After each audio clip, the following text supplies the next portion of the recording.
Our original location was next to the Coronation Hotel, and of course the winds would blow down Brant Street through the Coronation Hotel, and the waft of beer fumes would go into our former location.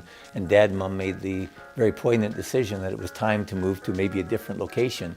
And we were outgrowing the facility too. It was really a storefront operation.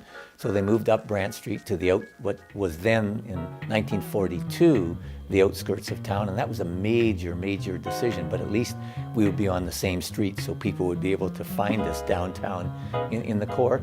And then they just made it their home.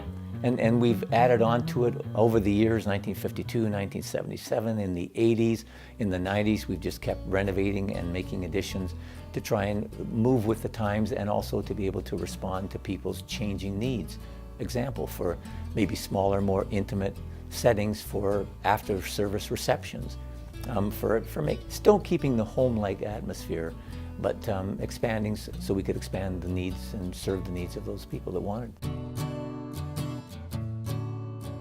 Now people have two options. We have the traditional facility that we've had here for all these years, and we have a more contemporary, open, one-floor facility that has a formalized chapel and areas that are larger than what we have here. So you can have the intimacy of Brant Street, or you can have the bigness, if you want that, of Guelph Line.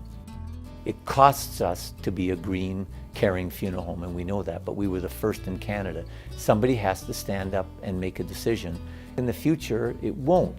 And I think maybe people will look back on the Smiths Funeral Service and say they were, as they hope to be in the industry, leaders in funeral service, but leaders in caring about the community and the environment.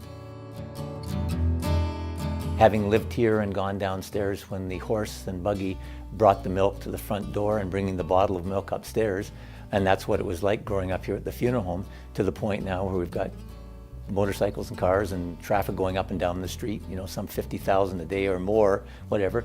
I think Burlington has changed, but I think the real essence of what people's needs are when a death occurs have not changed. They need somebody with heart and feeling and empathy and understanding, caring for them. So as sophisticated as we might look on the outside, I think our basic human needs in our heart is exactly the same as it was 75 years ago. And we just try and be here to meet those needs and continue into the future to meet those needs.